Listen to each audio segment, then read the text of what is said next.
8 నెలలైనా హామీలు అమలు చేయలేక చేతులెత్తేసిన చంద్రబాబు తన అసమర్థతను జగన్ మీదకు డైవర్ట్ చేసేందుకు నీతి ఆయోగ్ రిపోర్టును ఇష్టారీతిగా మార్చేశారని వైఎస్ఆర్సీపీ ఎమ్మెల్సీ డాక్టర్ మొండితోక అరుణ్ కుమార్ ఆక్షేపించారు. తన 5 ఏళ్ల పాలనను జగన్ 5 ఏళ్ల పాలనతో పోల్చకుండా కరోనా ఏడాదితో పోల్చినప్పుడే చంద్రబాబు తన అసమర్థతను బయటపెట్టుకున్నారని ఆయన దుయ్యబట్టారు.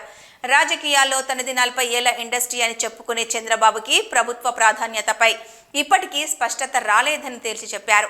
చంద్రబాబు ప్రకటించిన సూపర్ 6 హామీలకు గ్యారంటీ ఇచ్చిన పవన్ కళ్యాణ్ ప్రజలకు ఏం సమాధానం చెబుతారని పార్టీ కేంద్ర కార్యాలయంలో ప్రెస్ మీట్లో అరుణ్ కుమార్ ప్రశ్నించారు. ఈ ముఖ్యమంత్రి చంద్రబాబు నాయుడు గారు 4సారి ముఖ్యమంత్రి అయ్యారు.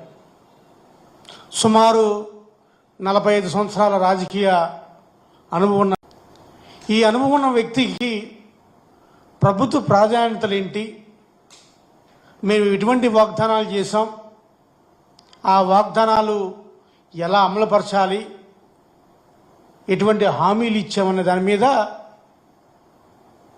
ఒక స్పష్టత లేదు, ఒక విశ్వాసం లేదు. ఎన్నికల ముందు హామీలు ఇచ్చాం, గెలిస్తే చాలు, ప్రజల్ని వదిలేయించిన విధంగా చేస్తూ ప్రజల్ని పచ్చి మోసం చేస్తున్న వ్యక్తిగా ఎవరున్నారంటే ఈ రాష్ట్ర ముఖ్యమంత్రి చంద్రబాబు నాయుడు గారు. మరి ఈ వాగ్దానాలు, ఈ హామీలు, వాళ్ళ మేనిఫెస్టో ఏదైతే సూపర్ 6 అన్నారో ఆ సూపర్ 6 అమలు వాటి మీద మాట్లాడకుండా ఎప్పుడు చూసినా ఒక డైవర్షన్ పాలిటిక్స్ మీదే తెర చూపిస్తున్నారు. ఏ నెలకు ఆ నెల, ఏ వారానికి ఆ వారం సూపర్ 6 అడిగితే చాలు డైవర్షన్ పాలిటిక్స్ చేస్తూ ఉంటారు. మరి ఇప్పటికే కూడా ప్రజలు తేడా చూస్తున్నారు.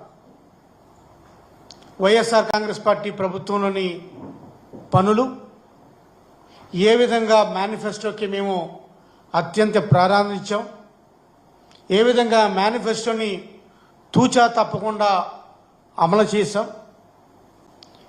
మా మేనిఫెస్టో ఏమైతే హామీలు ఇచ్చామో ఆ హామీల్ని ప్రజలకు తెలిసే విధంగా ప్రతి ప్రభుత్వ ఆఫీసులో మా ప్రాధాన్యత ఇది, మా మేనిఫెస్టో ఇది, మాకు ఇన్ని ఉన్నా సరే, ఇబ్బందులు ఉన్నా సరే మా మేనిఫెస్టోని మేము తూచా తప్పకుండా చేస్తామని మేము ప్రతి కార్యాలయం మీద బోర్డులు పెట్టి మరీ కూడా ప్రదర్శించాం.